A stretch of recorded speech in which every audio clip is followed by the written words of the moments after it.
Topic लेना और उनके एमसीक्यूज करना। सबसे पहले संथाल। संथाल कौन थे? राजमहल की तलहटी में रहने वाले आदिवासी लोग थे। इन्होंने पहाड़िया लोगों को खदेड़ दिया था और स्वयं वहाँ पर बस गए थे। दूसरा, संथाल लोग जहाँ पर बसे हुए थे उनको क्या कहा जाता था? दामिन एको। दामिन एको की स्थापना कब हुई थी? 1832 ईस्वी में। संथालों के प्रमुख नेता कौन थे? सिद्धू और कान्हू। संथालों ने विद्रोह कब किया था? 1855-56 में। संथालों ने किन लोगों को खदेड़ दिया था? पहाड़िया लोगों को। हल और कुदाल की लड़ाई किन के बीच में थी? पहाड़िया और संथालों के बीच में। रीजन क्या था? हल किसका प्रतीक था? संथालों का। और कुदाल किसका प्रतीक था? पहाड़िया लोगों का। क्योंकि वो कृषि कार्यों के लिए हल का प्रयोग करते थे और पहाड़िया लोग कृषि कार्यों के लिए कुदाल का प्रयोग करते थे। दिक्कू कौन थे? दिक्कू साहूकार जो संथालों को ऊंची ब्याज दर पर पैसा देते थे वो क्या कहलाते थे? दिक्कू। आप ये भी कह सकते हो कि दिक्कू वे साहूकार थे जो संथालों को ऊंची ब्याज पर पैसा देते थे, कर्जा देते थे, ऋण देते थे और उनका शोषण करते थे। संथाल विद्रोह से पहले इन्होंने दिक्कुओं की भी हत्या की थी। बुकानन कौन था? बुकानन एक अंग्रेज चिकित्सक था, एक अंग्रेज अधिकारी था, ये लड़ भी था और इसने अलीपुर चिड़ियाघर की स्थापना भी की थी। कि औपनिवेशिक शासनकाल में कितनी भू राजस्व प्रणाली थी? 3। पहला है इस्टमरारी बंदोबस्त, दूसरी है रेतवाड़ी और तीसरी है महलवाड़ी। इस्टमरारी बंदोबस्त। इस्टमरारी बंदोबस्त को किसने शुरू किया था? ये लॉर्ड कॉर्नवालिस ने। कब? 1793 ईस्वी में। कितने प्रांतों में? 3 प्रांतों में, बंगाल, बिहार और उड़ीसा। इन 3 प्रांतों में शुरू की थी इसने। ये 19% भूभाग पर शुरू की गई थी। इसके अनुसार भूमि के मालिक जमींदार थे और उन्हें 10 साल के लिए जमीन पट्टे पर दी गई थी और 10/11 भाग भू राजस्व निर्धारित किया गया था। स्थायी बंदोबस्त का अंग्रेजों को लाभ हुआ था और किसानों को सबसे अधिक हानि हुई थी। रेतवाड़ी। रेत का शाब्दिक अर्थ होता है किसान। रेतवाड़ी बंदोबस्त थॉमस मुनरो ने 1820 ईस्वी में बम्बई, मद्रास और असम में शुरू की थी। और भूमि के मालिक किसान थे और इसमें भूमि कर बहुत अधिक था, 45 से 50% तक भूमि कर था और किसान स्वयं भू राजस्व सरकारी कोष में जमा करवा देते थे। रेतवाड़ी बंदोबस्त के अनुसार भी किसानों का शोषण हुआ था। तीसरा है महलवाड़ी। महलवाड़ी भू राजस्व की व्यवस्था ये उत्तरी भारत में शुरू की गई थी। ये संयुक्त प्रांत, मध्य प्रांत और पंजाब में शुरू की थी। रॉबर्ट बर्ड ने शुरू की है ये। इसके अनुसार पूरे गांव को एक सामूहिक इकाई माना जाता था और गांव का महाल या महाजन वो सरकारी कोष में भू राजस्व को जमा करवाता था। इस प्रकार से औपनिवेशिक शासनकाल में भू राजस्व की 3 व्यवस्थाएं थी: स्थायी बंदोबस्त या इस्टमरारी बंदोबस्त, रेतवाड़ी और महलवाड़ी। दक्कन दंगे कब हुए थे? 1875 ईस्वी में। कहाँ? ये पूना के सुप्पा गांव में हुए थे और बाद में लगभग 3000 गांवों तक फैल गए थे। इससे सरकार भयभीत हो गई थी और इन दंगों की जांच करने के लिए उन्होंने एक आयोग बिठाया था जिसका नाम दिया गया था दक्कन दंगा आयोग। दक्कन दंगा आयोग कब बिठाया गया था? 1875 में। क्यों बिठाया गया था? दक्कन दंगों की जांच करने के लिए। इसने अपनी रिपोर्ट कब सौंपी थी? 1878 ईस्वी में। उन्होंने कहा था कि साहूकार और जमींदार किसानों का शोषण कर रहे हैं जिसके कारण इन्होंने विद्रोह कर दिया है। अगला है परिसीमन कानून। परिसीमन कानून 1859 में ब्रिटिश सरकार ने शुरू किया था। इसके अनुसार क्या किया गया था? जो जमींदार थे जो किसानों का शोषण कर रहे थे, जो ऋण दे रहे थे इनको, तो ऋणदाता और रैयत के मध्य जो समझौता होता था, हस्तांतरित जो ऋण पत्र होते थे उनकी अवधि 3 वर्ष तक की रखी गई थी।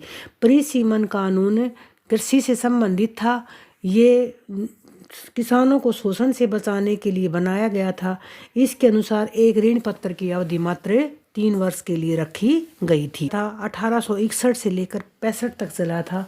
इसका भारत पर बहुत अच्छा प्रभाव पड़ा था।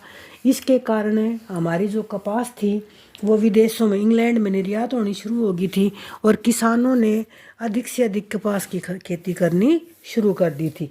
लेकिन बाद में जब अमेरिकी गृह युद्ध समाप्त हुआ था तो किसानों पर बुरा प्रभाव पड़ा था। बनेगा हमारा पहाड़िया कौन थे। राजमहल की पहाड़ियों पर रहने वाले लोग पहाड़िया कहलाए थे। ये लोग झूम खेती करते थे, ये मोटा अनाज बोते थे और कृषि कार्यों के लिए कुदाल का प्रयोग करते थे।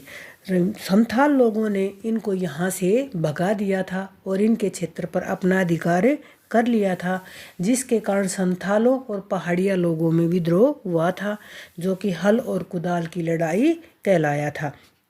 अगला प्रश्न इसके अंदर से बन सकता है, 5वीं रिपोर्ट क्या थी। 5वीं रिपोर्ट ब्रिटिश संसद में पेश होने वाली 1813 में पेश होने वाली रिपोर्ट 5वीं रिपोर्ट कहलाई थी। इससे पहले संसद में 4 रिपोर्ट और पेश हो चुकी थी। ये क्रमबद्ध 5वीं थी, अतः इसको 5वीं रिपोर्ट कहा गया था। इसमें से 1 नंबर का निकालोगे तो 5वीं रिपोर्ट कब पेश की गई है? 1813 ईस्वी में। कहाँ पर? ब्रिटिश संसद में। क्यों नाम दिया था? क्योंकि इससे पहले 4 रिपोर्ट और पेश हो चुकी थी और ये 5वीं रिपोर्ट थी। इस 5वीं रिपोर्ट में कंपनी की आय और व्यय का ब्यौरा दिया गया था। अगला प्रश्न इसके अंदर बन जाता है, वो बनेगा कि ब्रिटिश सरकार की जो कृषि नीति थी उनका किसानों पर क्या प्रभाव पड़ा था। अंग्रेज़ों की जो कृषि नीति थी उसके कारण किसानों की स्थिति लगातार दयनीय होती चली गई थी।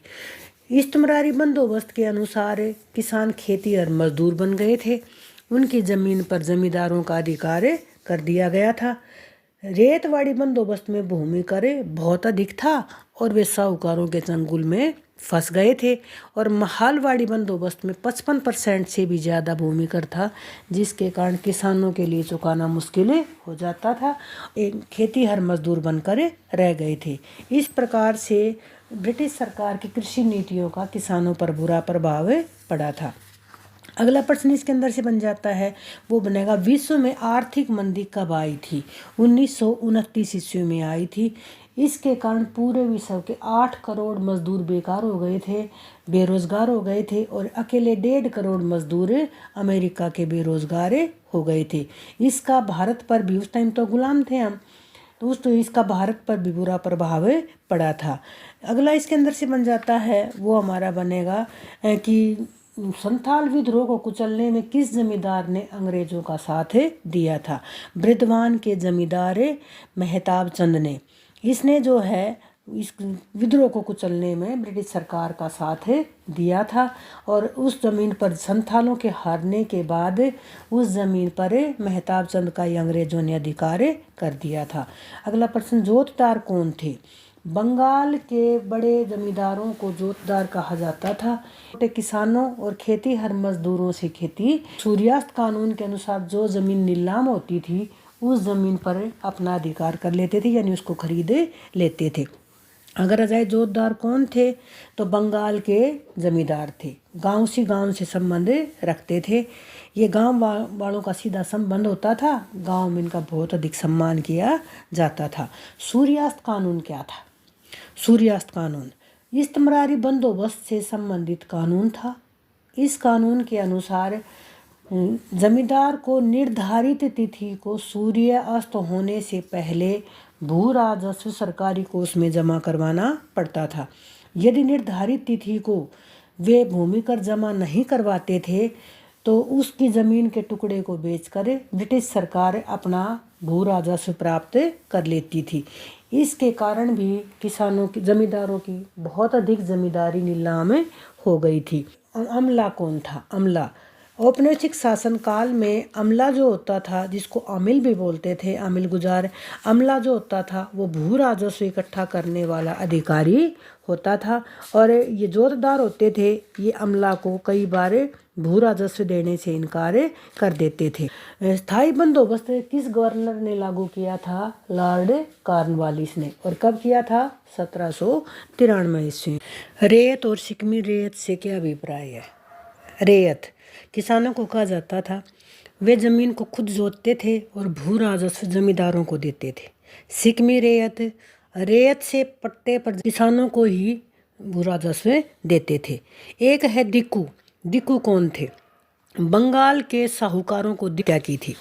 अगला है इसके अंदर, बुकानन ने कौन कौन से खनिज पदार्थों की खोज की थी? बुकानन ने राजमहल की पहाड़ियों के आसपास लौह खनिज, अभ्रक, ग्रेनाइट और साल्ट पीटर की खोज की। अलीपुर चिड़ियाघर की स्थापना भी की थी। ये अलीपुर चिड़ियाघर कलकत्ता में था। एक इसके अंदर है, दस्तकार कौन थे? औपनिवेशिक शासनकाल में हाथ से काम करने वाले लोगों को दस्तकार कहा जाता था। ब्रिटिश शासनकाल में इन पर बहुत बुरा प्रभाव पड़ा था और ये कच्चे माल के अभाव में तकरीबन अपने व्यवसाय को इन्होंने खो दिया था।